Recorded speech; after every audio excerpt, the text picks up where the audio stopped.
संतजन आसन पे विराज सभी संतों महंतों को मेरी तरफ से जय गुरुदेव धन्यवाद। जय दूर दराज से ईसा संगत आज का ये कार्यक्रम संत शिरोमणि गुरुदास जी के अमृत वाणी का जो आप लोगों तक पहुंच रहा है, कि संत श्री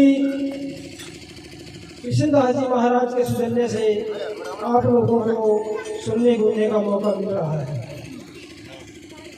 उन्होंने महाराज जी के जिस भीड़े को उठाया है, बड़ी लगन और निष्ठा से उसका पालन करते हुए साथ संगत को निहाल कर रहे हैं। तो मंच पे विराजमान संत महात्मा संत श्री सुंदरानंद जी हिमाचल प्रदेश, संत श्री प्रमोदास जी जगाधरी मतलब माजरी, और संत श्री नहरपुरी गवा के नाम उसका इन्होंने अभी तक नोट नहीं किया, वो भी बहुत अच्छे संत हैं, वो भी समाज का कल्याण कर रहे हैं। सभी को जय गुरुदेव धन्यवाद।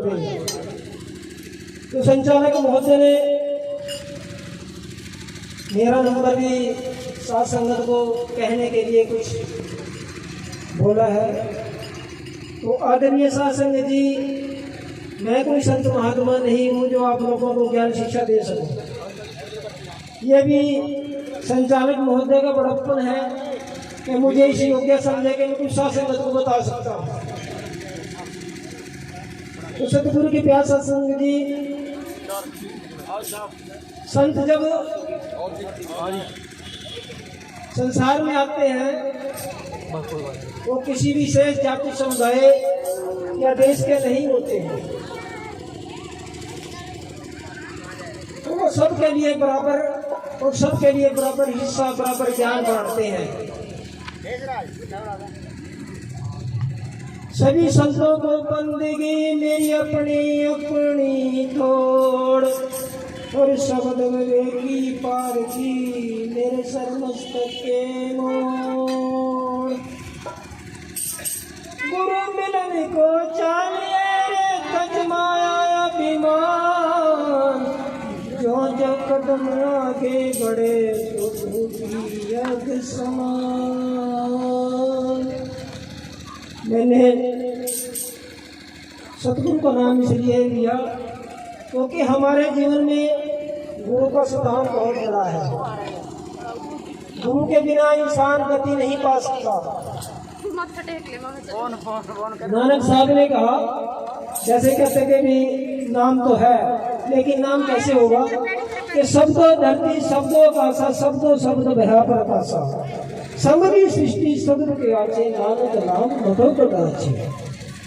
सभी संत महात्मा कहते हैं कि वो नाम घट घट के अंदर विराजमान है, लेकिन आप उस नाम को नहीं जानते।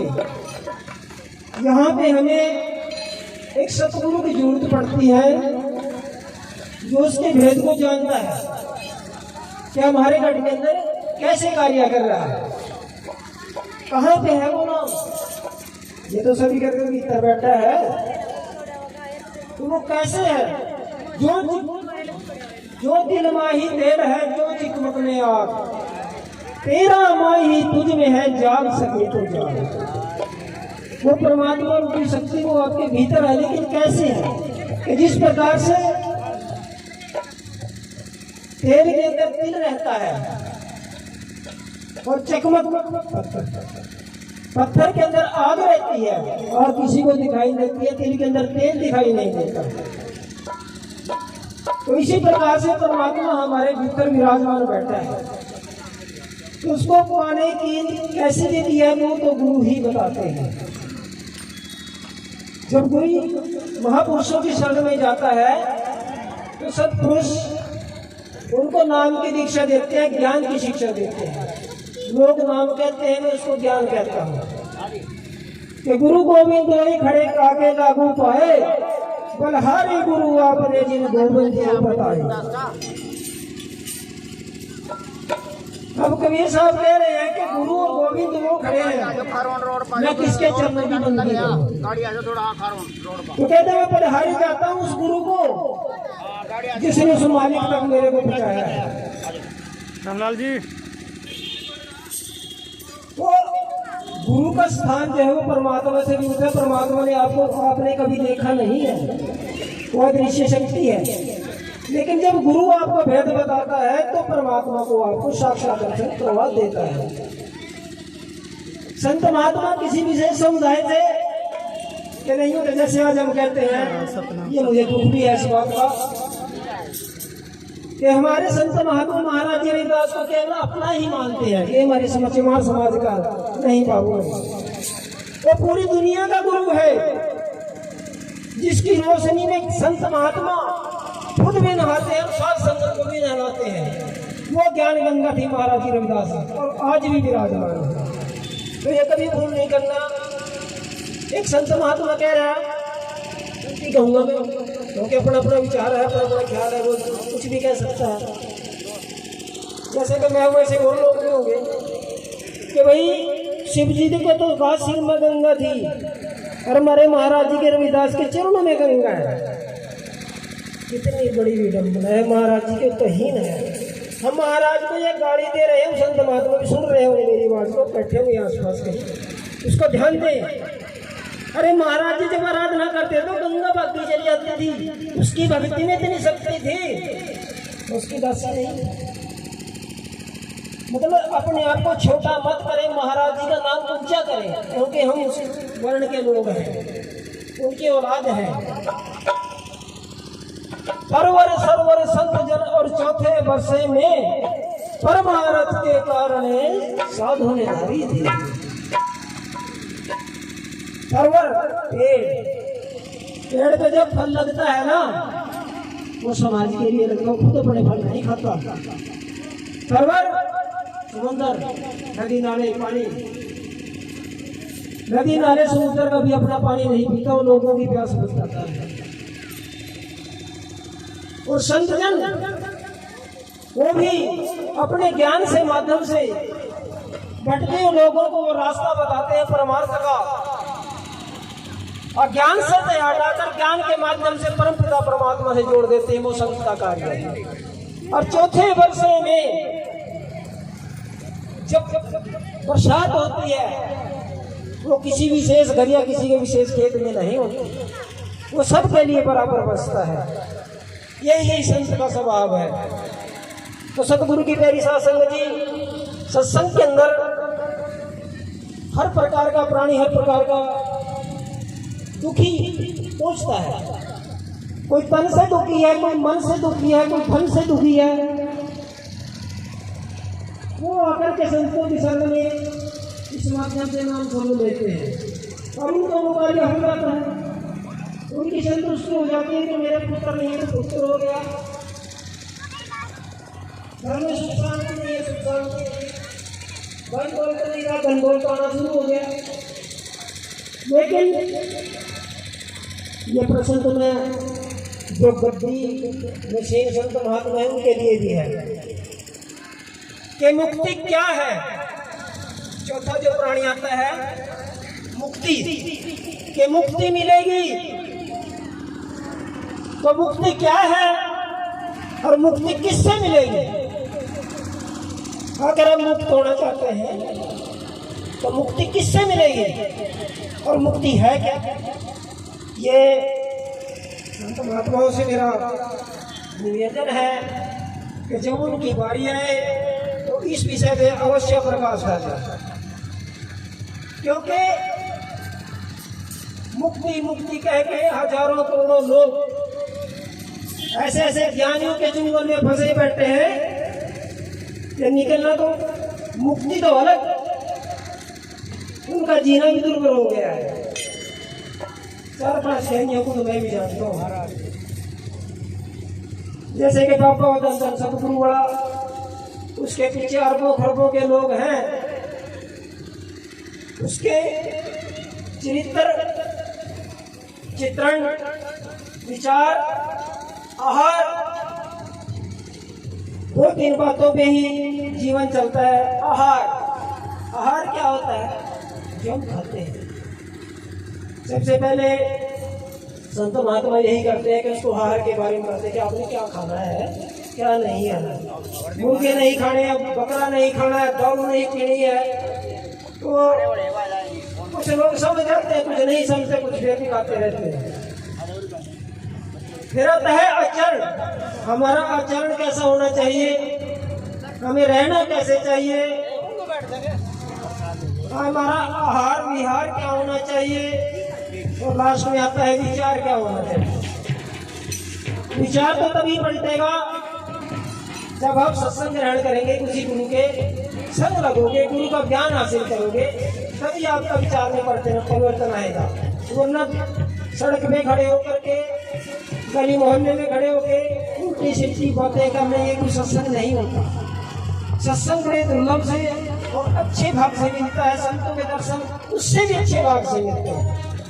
जब हमारा पुण्य कर्म उदय होता है तो हम किसी सत्संग में जाते हैं।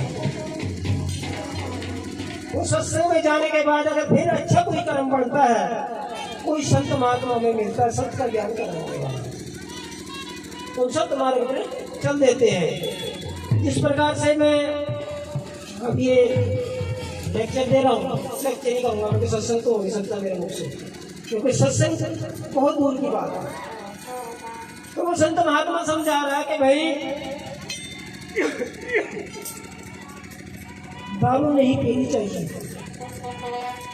मांस नहीं खाना चाहिए, भांग नहीं पीनी चाहिए, मतलब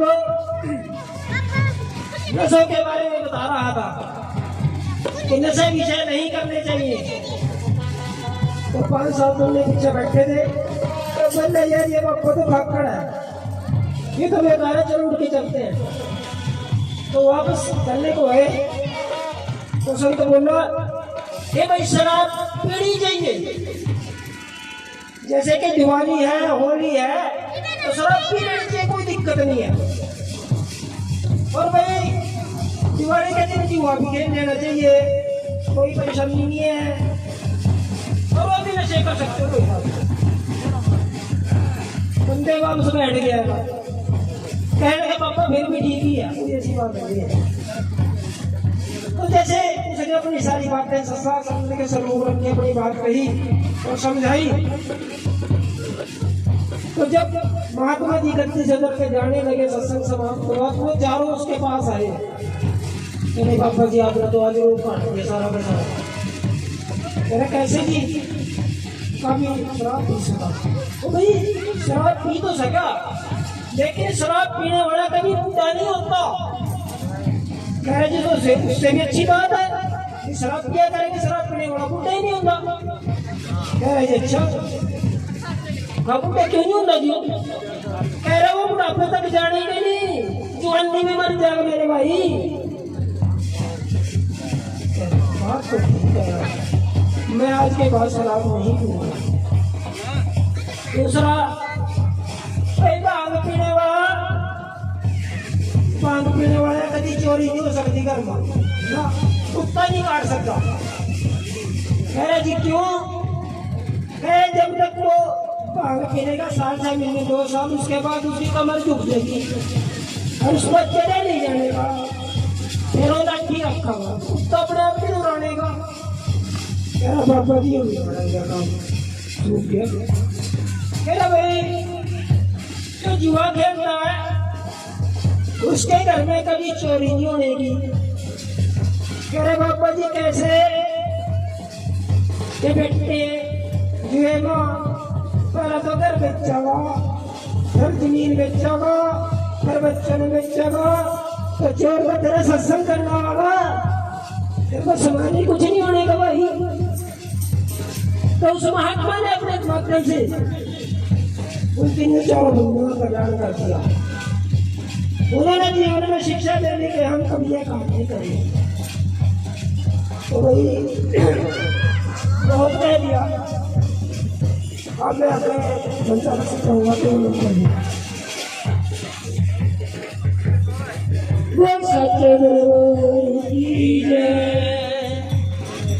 दिल की गहराइयों से अभिनंदन, हार्दिक स्वागत है। और साथ में आपका जो ये टेलीकास्ट आज का जो प्रोग्राम है ये दिखाया जाएगा।